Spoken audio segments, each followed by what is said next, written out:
Hello and welcome back. We are still in round 2 of the 4th qualifying tournament for the Legend of the Stars End of Year Championship. Alright, we are ready to go. We're actually going to see Blodir taking on OxideIon, and we're going straight back to Hilly Plateau for this one.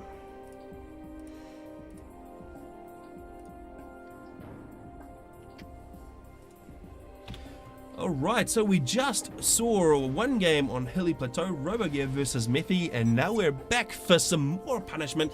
We're going to see OxideIon, currently rated 1800 for global, going to be taking on Blodir, rated 2100. Don't let that fool you though. OxideIon has been making huge gains, getting really quite good at this. He has definitely played once or twice before. And this time we don't actually have a mirror matchup.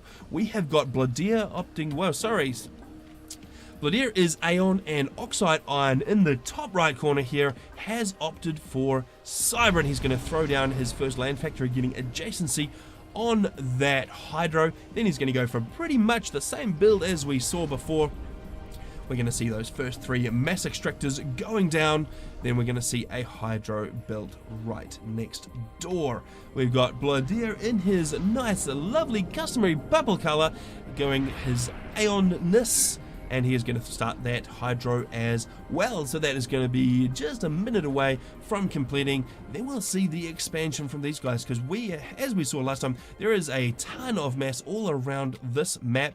And what is this? Instead of going for engineers, there is a hunter out.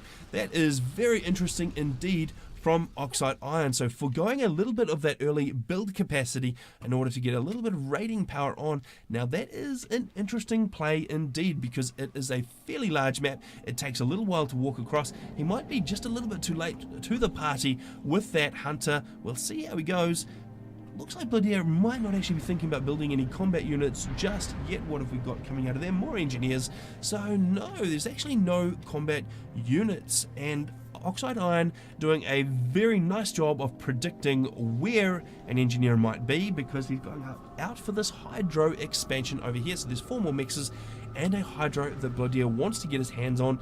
And well, if OxideIon can deny that, and it looks like the ETA is about 1 minute away for that, that is going to be very nice indeed for OxideIon if he can pick up that engineer and delay that build just a little bit.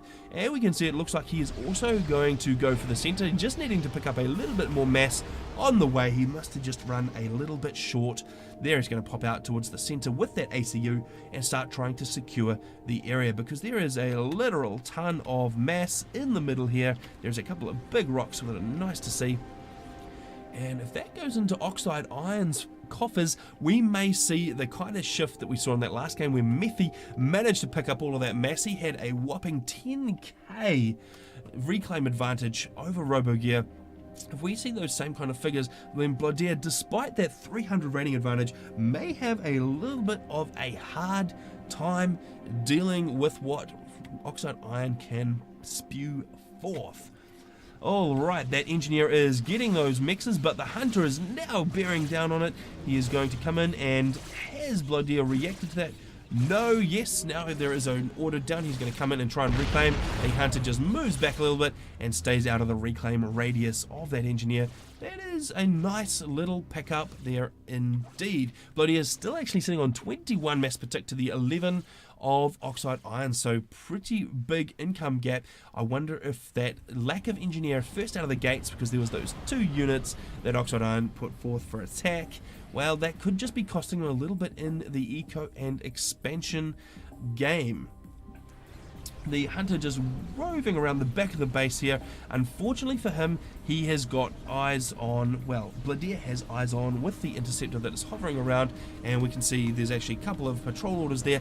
Blodir is using those interceptors as scouting, just to keep a little bit of an eye on what that is doing. So there is an Aurora coming in for Blodir. The extra range on that thing is going to absolutely destroy that hunter, and that is the end of that.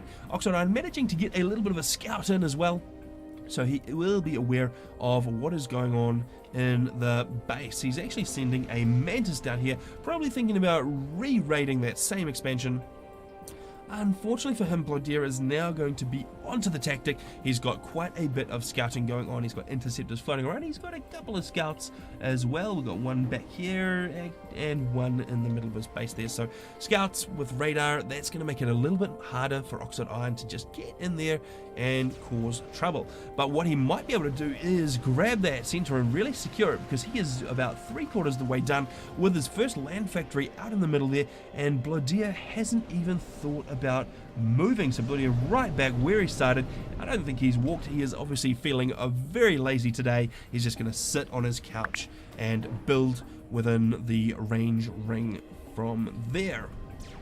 So Oxide manages to get that factory completed. He's going to throw down a little bit of extra power, just lacking a little bit. In fact, look at the scoreboard. He is way behind in power, 260 to 540 for Blodir. That is a big differential there. That's going to give Blodir a lot of power in the skies. We can see already there is a good little pack of interceptors. There is nothing even close to that OxideIon can produce with the energy income that he has at the moment.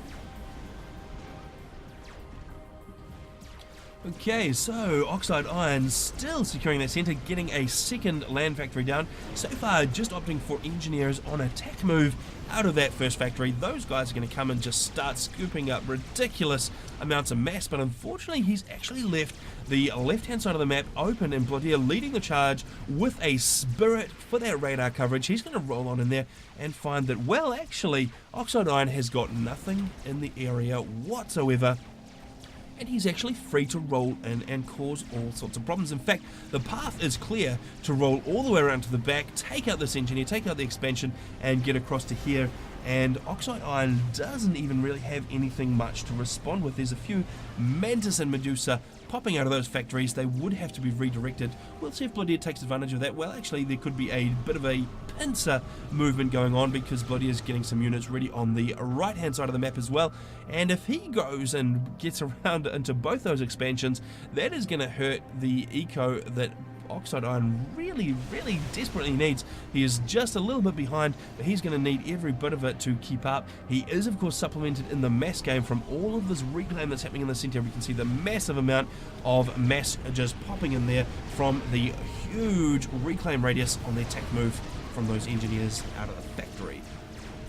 Alright, looks like Blodir is thinking about moving in. The big weakness for Blodir is going to be if OxideIon does have enough power to produce a bunch of Tech 1 bombers, and if he can keep them alive through these interceptors, because those Tech 1 bombers are going to absolutely shred the Auroras. So he needs to make sure he has good control of the skies, and unfortunately, looks like Blodir's actually just lost quite a big chunk of interceptors. He's forcing an air engagement over OxideIon's base. I'm not sure if it's going to work out completely in his favor. He probably has the numbers to come out on top, but that doesn't leave a huge number of interceptors left. He's down to 4 or 5 in there, and a little bit of ground-based AA from OxideIon would be able to make up the difference there. Blodir getting a bit of an assault force ready to go on the left-hand side of the map there. It's still very open, so far only being guarded by a single engineer, which doesn't have a terribly large cannon on it at all. In fact, they forgot to put them on engineers for some reason, so that would not last particularly well. It looks like Blodir is actually going to opt for pushing the center though, because he is aware that OxideIon holding the center is a pretty big advantage. Unfortunately for him, the Auroras that he is sporting are absolutely no match for a walled Tech 1 point defense. They will get absolutely ripped to shreds. Has he got any artillery in the mix? Actually, it looks like he hasn't. It looks like Blodir is pretty much going for Auroras only, and no artillery means that Tech 1 point defense are going to be very big obstacles for him. He has moved in on the right hand side though, managing to take out that Hydro and one of those mixes. Looks like that next mix will go down, and in come a couple of Mantis to try and deal with the threat. The Auroras are focus fired actually, which is a little bit of a problem now. They may be able to take that mix down. Yes, they will get it, but the focus firing meant that they took a lot of fire from those Mantis without returning any at all. Okay, both these guys sitting pretty neck and neck in terms of eco, 51 to 53, so just a single Tech 1 mass extractor in it. There is 80 power in it as well. The Aurora is getting a little bit ripped up by that point defense though, and OxideIon charging in with those Mantis. Of course, you need to just roll on in and get those Mantis within range as fast as you can to negate the extra distance the Auroras can attack from and try and take them out with their lower HP. Unfortunately, it looks like he just didn't quite have the number of Mantis that he needed to withstand the initial barrage while getting into range, and he's lost a lot of those guys. Very big problems indeed. He probably wants to think about throwing down a couple of Tech 1 point defenses and a couple of these choke points just to try and keep those Auroras out, and it looks like he's not actually going to do that, so these Auroras are free to roll on in, and he really needs to not dribble Mantis in one by one, because they are going to get absolutely shredded by the extra range on those Auroras before they can do anything. Blodir doing a fantastic job of scouting. He's got these Tech 1 scouts all over the map. He will be knowing exactly what OxideIon is up to.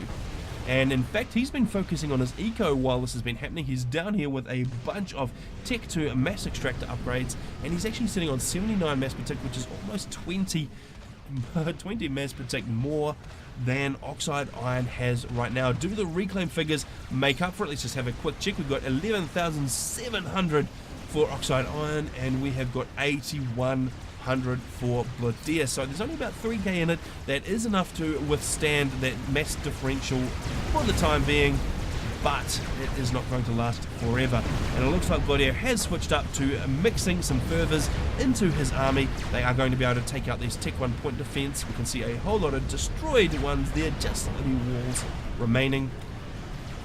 So Blodir doing exactly the right thing to be able to counter those PD. Blodir making another move on the left-hand side of the map here. Very, very little opposition still in the way. There is a Rhino coming up though, so we have seen that T2 shift for OxideIon. The Rhinos are pretty tanky. Well, funny that, because they are tanks, so they are going to be able to withstand a lot of punishment from Auroras and dish out quite a lot of DPS. Those Auroras are going to have a little bit of a hard time against even a single Rhino there. Big ups for OxideIon, getting those Rhinos out to where they are needed. Alright, he is thinking about counter-attacking on the right-hand side as well, because he has got a big stack of Mantis. What we've got there is about a dozen Mantis. There is a Rhino or two in the mix as well, and a Medusa, so he can deal with Tech 1 point defense. He's going to roll on in, and Blodir actually looking surprisingly light on defense in this area. Has OxideIon seen that point defense? I suggest he probably hasn't, because he's moved his Mantis right up through the path of that point defense that is going to need to be backed up and let the Medusa take care of it. Otherwise he's going to have a bad day. The center here looking a little bit dangerous for OxideIon. He is starting to take a lot of punishment here. He has lost pretty much all of his combat units in the center. He has lost all of his Tech 1 point defense. The saving grace is that he has got a Cerberus turret. Now, even though these things are not the best, that is still going to do a pretty good job of warding away the Tech 1 spam that Blodir has, and he's even brought some Tech 1 bombers in to deal with those pesky Auroras. Alright, now it looks like OxideIon just walked right past that point defense, losing absolutely everything apart from that single Rhino, which is now taking Tech 1 bomber fire, and of course the stun from those bombers on Blodir's side of the map is going to be fantastic in delaying that Rhino. It is going to come in here and manage to take out the engineer before he can complete the wall.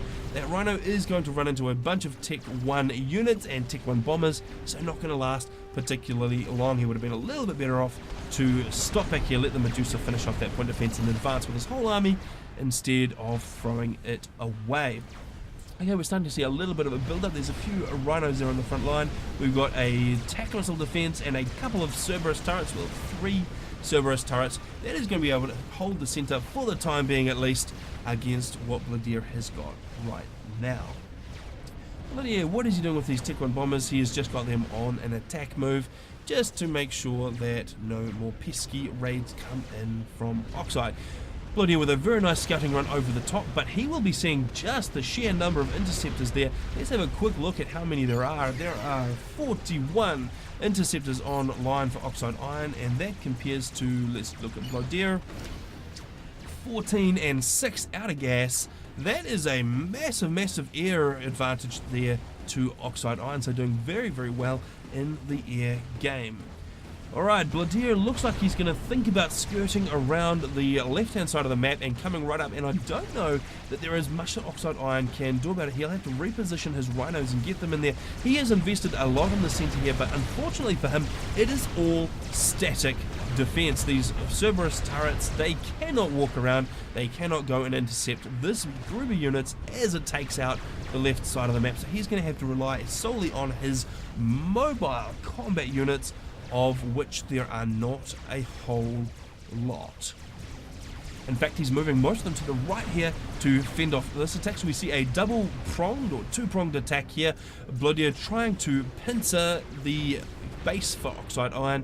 He is going to probably lose all of these units here, but what that has done is drag the entire army away from the center and has left the left-hand side completely open to an assault here. So there are a bunch of obsidians. Those things are very, very tanky, and they've got shields, and they are going to be able to wander on through. There is not a lot that OxideIon can do about this right now, unless of course he shifts up to T3, which is exactly what he's done, and he is going to start pumping out loyalists. He has got 1, 2, 3 and half nearly loyalists. That is going to be pretty handy for dealing with this T1 and T2 armies. So we're going to see those loyalists rolling in here. The obsidians actually have a very short range, so if he cannot charge straight in, which is exactly what he's doing, if he can use the range on those loyalists, he's going to be able to rip those obsidians pretty well apart. He's actually just going to charge straight on in there. He loses one loyalist already. He looks like he's actually taking a lot more damage than he probably should, but he might be able to tank it. There are 3 obsidians left, now just 2. There are still 2 loyalists, though badly damaged, and a couple of rhinos to boot. So by the time those loyalists are dispatched, there should be enough rhinos left to deal with the remainder. And down goes the last loyalist. The stun definitely helping those rhinos out for a minute while they pound damage on those guys. Okay, and we've got Harbies as well. So Blodir has switched up to T3. We're sitting at the 14-minute mark. So not really a Harbinger rush, but Blodir managing to get that T3 out at about the same time as T3 for OxideIon.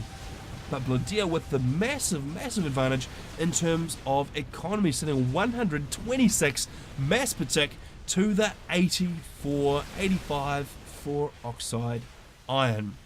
And Blodir looking like he's got a pretty good handle on map control right now. If we had to draw a line, we would be drawing a line around about here, which leaves about, well, maybe a third of the map, if we're lucky, to OxideIon. Although Blodir hasn't actually managed to capitalize on most of it.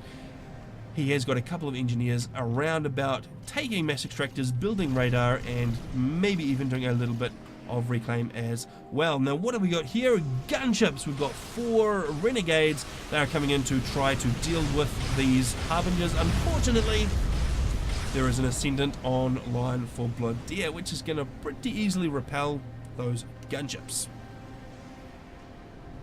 So it looks like RoboGear, that was the last game. This is OxideIon. Looks like OxideIon is starting to get hemmed in just a little bit. I'm not sure if he has got enough to break out. Are there any...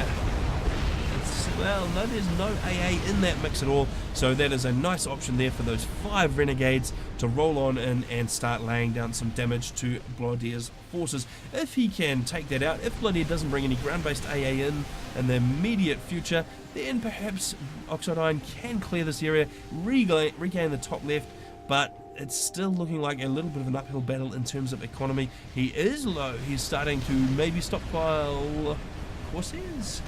Is that the plan? Is it a Corsair snipe? Well, I don't know. Blodir has got a pretty good amount of interceptors now. We can even see some swift winds in the mix, so that's the T2 fighter for Aeon. Those things are pretty brutal against those Tech 1 interceptors. If Blodir gets too many more of those guys online, that is going to be the end of the air game for OxideIon. In comes a pretty large assault force. There is 1 brick online and a couple of loyalists. How well are they going to be able to fare? Well, that brick goes down very quickly, the bombers, Corsairs and T1 bombers come rolling in to try and deal with. The Renegades are on point, trying to deal with that threat as well. Unfortunately, Blodir is bringing his massive crowd of interceptors. They're going to absolutely destroy those Renegades, but for some reason, Blodir is actually opting to pull back, and he has not gone in for the kill, so he leaves those gunships alive. Now, finally, we see an air response from OxideIon. He is actually going to roll on in. He's probably got the numbers that he needs, especially if he can get a little bit of good micro in there. He will be able to dispatch the air force of Blodir and retain the ability to use those gunships a little bit, at least in areas where there's no flag. So OxideIon pushing Blodir all the way back. Blodir really not wanting to engage right now, coming back to the safety of his side of the map. And we can see a bit of Tech 3 mobile artillery, in fact 3 Tech 3 mobile artilleries pounding away at the center here. So OxideIon holds the middle. Unfortunately for him, he is not going to hold it for much longer. He needs to reclaim that stuff and get the heck out of there and get some artillery or something of his own to be able to deal with this threat, because right now he is going to get pushed back. He's got no counter for it, and that is not going to bode well for OxideIon. Alright, these Renegades continuing to just try and cause a bit of a nuisance. Just coming up here to try and negate this expansion. See, Blodir, extremely cheeky, very, very greedy indeed. He's taking the entire map worth of mixes that he can get his greedy little hands on. And he's even throwing out radar, so he has got a pretty significant amount of coverage over the entire map in terms of intel and units right now, because he has got units all over the place. He gets to pick and choose where he attacks Oxide. So at this point, it's looking very much like OxideIon is going to have to try and get a little bit of a snipe in to be able to take out that ACU. Where is the ACU? I was going to say I wouldn't be surprised if he was still standing back here where he started and hadn't bothered moving. He has actually gotten off the couch and walked all the way across to this land factory over here, where he is giving a bit of assistance. He is standing under a Tech 2 shield though. That is going to make him a little bit harder to snipe, and of course it'll have to be an air snipe most likely, and he has a pretty good stack of Swift Winds online to defend. Okay, so OxideIon managing to get a decent number of loyalists online. He's getting a few bricks as well, but he is still just a little bit behind. How many Harbingers is Blodir sporting right now? Let's have a quick look. He has got 19 Harbingers, not a ridiculous number. They're not all concentrated in one spot, but still they are going to be able to do a ton of damage, especially this group here. There is not a lot actually stopping him from rolling in across the top of the map, taking out some of that eco. There are a few Corsairs that would have something to say about that. And where are those Renegades? Did those Renegades finally get taken out? I obviously wasn't watching because they do seem to have evaporated.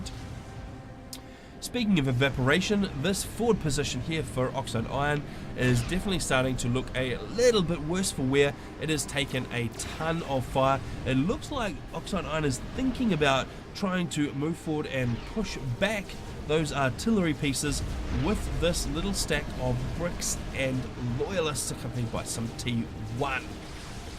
He may be reasonably successful. There are a lot of units in here for Blodir, but they're all engineers, so those guys won't last particularly well. There is actually a little bit of an opportunity for OxideIon to push up a little bit here. That would make Blodir at least pull back these units away from the center and take a little bit of pressure off that middle position. But there is a bunch more pressure coming because there are that big stack of Harbingers. They are going to roll in here, and what is there to stop them? Oh dear. There is not a lot. There is a pretty clean run for Blodir's Harbingers to get straight through into OxideIon's base. Let's just have a quick look from Blodir's perspective, and he can see that there are a bunch of units. He doesn't know what they are. If those are bricks, then that would be very bad for Blodir to push in right now, but we can see that they are not actually bricks. And while we're here, let's have a quick look at reclaim. We've got 26,000 reclaim for Blodir, and we have got 37 for OxideIon, so a very, very nice amount of reclaim there indeed. So Blodir is going to keep pushing up a little bit. The Corsairs are rolling in to lay down a bunch of damage on those Harbingers. They're going to start taking down shields, doing a bit of damage. they're actually pretty unchallenged for the time being, but in come the Swiftwinds and Interceptors. Once those reach the party, there is going to be no more joy for those Corsairs at all. Does OxideIon have the numbers here? He's actually managed to get a little bit lucky there. He is following that cloud of Interceptors from Blodir and able to lay down a lot of fire unchallenged. That is going to force Blodir back. So Blodir is still just not confident that he has got the superiority in the air to just go in for an all-out battle. How many Corsairs are there up here? Well, it looks like there's about 8-9 Corsairs. Still not quite enough. Although, if he could get a clean run on the ACU, well, actually, that ACU is under an absolute ton of shields now. That is going to be a very difficult prospect. Obviously, Blodir is aware that the best chance that OxideIon has right now is a snipe with those Corsairs, and so he has responded with a massive stacking of shields. So Blodir is probably aware now that OxideIon is lacking the units to really be able to fight him on all of these fronts. Looks like OxideIon is pulling most of his guys away to the left here. That is going to leave him a little bit exposed around the bottom and around the top. Not a particularly good day to be Cybran on the hilly plateau. The Bricks actually managing to do a pretty good job of pushing back those Harbingers. They are able to lay down a lot of fire at a really decent range. So that number of bricks actually a bit of a problem for Blodir. Have the Corsairs been able to take out this stack of Harbingers? Well, they're actually doing pretty well. They have managed to dispatch most of that, so the air control that OxideIon still has over his base is actually allowing him to defend against those units coming in. Unfortunately for him, Blodir has switched up to T3 air. Blodir actually sitting on 11k power to the 7k of OxideIon. That is a ton of extra power that he can use to build ASFs. So air superiority fighters are going to be the name of the game now. And how many has Blodir got? He's actually got a pretty decent little cloud of those guys. They are going to absolutely deal to those Tech 1 interceptors that OxideIon has. So unfortunately, OxideIon just a bit behind in the Tech air game right now. He is going to have a very hard time coming back from that. Alright, we have got the Bricks now in full retreat against a huge stack of Harbingers rolling on forward. I think he's probably realized that there is not a lot he can do now. He has lost, well, the majority of his air force. He is trying to pump out bricks and artillery to save himself, but this is a losing proposition. The Bricks are very, very tanky. They've got a pretty good range and a lot of DPS, but they just can't take on 5 times their numbers and Harbingers. It's just not going to work, especially when he doesn't have the air control anymore. Has he lost all of those Corsairs? I suggest he probably has. Oxide actually getting his own T3 online. He's done an emergency shift up to T3. How is that going to do his power game though? He is, well, sitting on still a surplus of power, so he's not, well, not bottlenecking completely. He's still a little bit behind Blodir though. He could probably do with a little bit of Raz. Alright, we've got that T3 artillery fire now able to reach the main base for OxideIon. This is starting to be a problem. All of that engineering capacity is vaporizing under the artillery fire. The ACU is actually on upgrade there. Does he have notified on? He does. That is the T3 upgrades. So OxideIon desperately trying to get to T3, though at this point I'm not sure it's actually going to help. And Blodir doing a massive scout there. He had all of his T1 scouts on patrol looping around the map and then gave them all in order, so they took various vectors across to the back of OxideIon's base, getting a very, very nice scouting pass indeed. Alright, OxideIon sitting on about 75% upgrade with that ACU. Unfortunately, just continuing to take that T3 mobile artillery fire. The bricks are coming in, and in fact there was a stealth unit in there as well. Unfortunately, it rolled too far forward into vision range and caused some problems. The stealth, very nice because there is not going to be any Omni capabilities at the moment up the front of the lines there. So a little bit more stealth actually from OxideIon would be a very welcome sight indeed. Unfortunately, the bricks are continuing to take fire. There are how many bricks in there? Half a dozen. They are pretty closely packed. There is an absolute ton of DPS and HP in that little group. Still managing to just hold on, but the eco is, well, I was going to say it's completely getting away from him, but he's managed to get up to 190 mass per tick. The big problem with that is Blodir is up to 306. We know how Blodir is a bit of an eco whore. Unfortunately, OxideIon just letting Blodir do his thing and getting a ridiculous amount of mass. In fact, that's such a ridiculous amount of mass, I wouldn't be surprised if we didn't have a GC on the cards. Are we going for an experimental?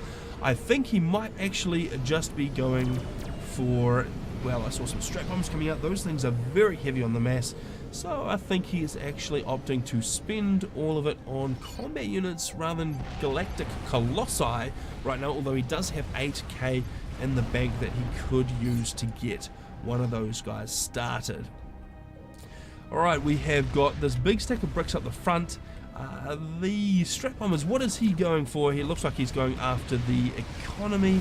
He's going to come in and take out a bunch of these T2 mexes, and it is an Aeon strat bomber, so it will be able to take out those mexes in a single pass. The ASF here from OxideIon would be able to do a good job of defending if it were not for the big stack of ASF of Blodirs in here causing problems. Unfortunately, he does actually lose that strat bomber. That is going to dump a couple of thousand mass. We can just see the massive amount of mass in that wreck. That is going to take out just 2 T2 mexes, so perhaps not the most efficient use of a strat bomber possible. Alright, the T3 artillery in the middle here are actually doing quite well for OxideIon. He's actually managing to hold on kind of well, kind of a little bit. I mean, look at the score. We've got 142 mass per tick to 342 for Blodir, so there is not really a lot of option now. He could potentially try and throw a spider bot together. 141 mass is enough to do that. The problem will be that he'll have to sacrifice his unit production in order to be able to do that, so I'm not sure if he can really manage that right now. He has managed to get Raz. What is he going to do next with that ACU? There we go. He is going to throw a spider bot down. Is he going to switch all of his engineering capability over to assisting that, or is he going to just leave the ACU? Has he got a bunch of massive storage that's building reasonably quickly? It is. So he's got another 5k still in storage.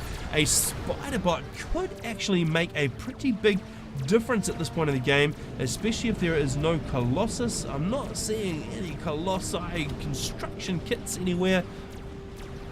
No, it looks like Blodir has not subscribed to the mail order Galactic Colossi service. He is going to have to rely purely on his Harbingers, and as this drags on, he actually is going to become more and more at a disadvantage because those T3 units, the Harbingers, they're just not that strong, and if OxideIon can get a similar number of bricks online, then he is actually going to be able to push the Harbingers back very, very effectively. Another strat bomber coming in the front lines. It looks like Blodir maybe shifting tack from trying to take out the eco to taking out the frontline units. Are there any ASF still for OxideIon? Yes, there are. There are actually enough to get in there and defend against a strat bomber still, although I'm not sure if he really wants to do that because there's a pretty good number of ASF, and if these guys are trailing after that strat bomber, that makes them pretty easy pickings for the ASF on the purple side of the map.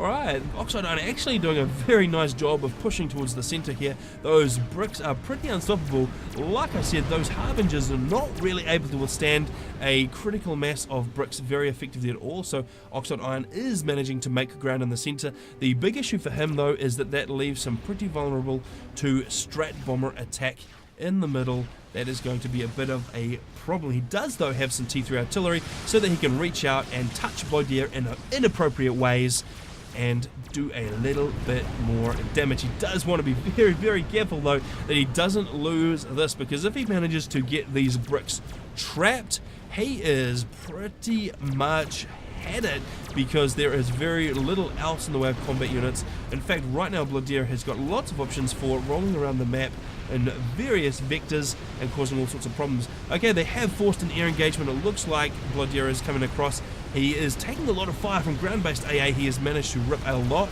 of those ASF out of the air, though, for OxideIon, leaving him with only half a dozen or so ASF. That leaves the center very, very vulnerable indeed. OxideIon definitely needs to be backing up right now. He doesn't want to let those bricks get caught out by all those harbingers and the strap bombers to boot. This is looking very, very bad indeed for the bricks. They are starting to back up now, but it looks like it may be a little bit too late. If OxideIon had managed to keep those bricks alive a little bit longer, he would have done very, very well indeed, I think, because he's now got that spider bot online. That Monkey Lord is ready to roll.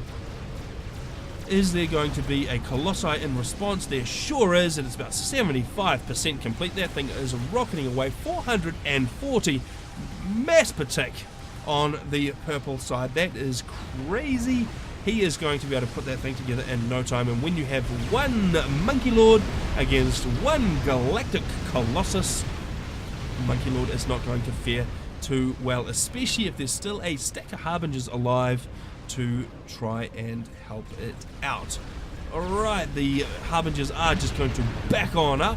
They're going to keep well out of range of that, so once the Monkey Lord has been dispatched by that Galactic Colossus, it looks like it could be a pretty clear run for Blodir to get into OxideIon's base and give him a crippling blow. It looks like OxideIon is needing a little bit more energy, so he's going to throw up another Tech 3 power generator before getting to work on another Monkey Lord.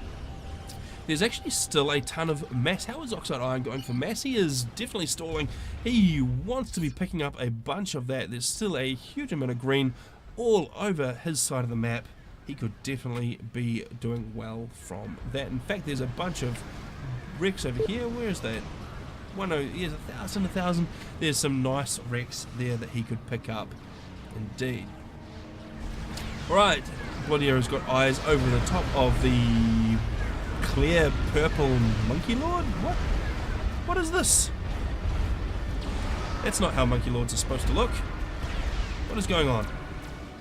In any case, it should still have a working laser. Unfortunately, that working laser is going to pretty soon come up against a working laser from a Galactic Colossus from Blodir. This guy is just going to absolutely go to town. He has got a huge amount of HP. Any units still on the ground as well will be picked up by those tractor claws. Not a good sign for OxideIon. Is there another GC in the works? There sure is, and it's over 50% completed as well. So it looks like Blodir is actually going to turn his base, his entire base, into a experimental gantry and just be pushing those guys out across the map and just causing all sorts of problems. Now, if anyone has got any idea about what is going on with this Monkey Lord and some of those bricks as well, oh, actually it's the, what is it? The rhinos. No, it's a stealth unit. That's very interesting indeed. If anyone has any idea, I would be most welcome to hear why I see blueprints. In any case, the Galactic Colossus is now approaching. It is getting in place to roll on into the main base of OxideIon. So Blodir getting ready. Well, actually, he's just going to dance around with that Galactic Colossus just a little bit. Not quite sure what the plan is there. He is actually going to back on up. That is probably because there are two functional Monkey Lords, and two Monkey Lords are better than one Monkey Lord. That is actually going to be able to deal with that Colossus, so he will have to wait for that second Colossus. Now this is just pushing the game out further and further. I'm pretty sure we know which way this is headed. It is, well, it's, no, I'm not going to talk politics. I was going to talk about how assured it is in terms of political campaigns, but we're just going to stay way clear of that rat's nest. Alright, there is that Galactic Colossus just waiting for his buddy. Hello, can you wave? There we go. He's actually taking a little bit of fire there, but it will be not too long before his friend is on the scene and ready to do some damage. The air game is still looking very much in Blodir's favour. He has got a nice stack of ASF. A pretty decent showing here from OxideIon that will block any strap bombers from being able to have free reign, but still a good air advantage in there for Blodir. We've got a land advantage now for Blodir. We have got an eco advantage for Blodir. it should be no surprise at all. Let's just put it to +1 so we get through a little bit faster. Well, I was just thinking perhaps this invisible transparent monkey lord will be transparent to galactic colossi face lasers. Maybe? I don't know. You never know. But unfortunately that rare monkey lord is actually down to nearly half health without firing a shot. It's only just now bringing its mazer to bear. Oh dear, that is not terribly well done indeed. Unfortunately for OxideIon, he has lost an absolute ton of HP, not managing to return anything like the same amount to Blodir as Blodir gave to him, and that is the end of the game. Alright, that was much longer. That actually lasted 35 minutes, which is very long indeed for a 1 versus 1 in tournament format. Wow, okay, there we go, 35 minutes, we do have a winner. The winner is Blodir with his multiple galactic colossi managing to take out the monkey lords from OxideIon. So that pushes Blodir through into the next round of the top bracket, while OxideIon drops down into the bottom bracket. This is of course double elimination, so losing your first game means you drop down into the bottom bracket and you still have a chance to fight your way back into the final. Alright.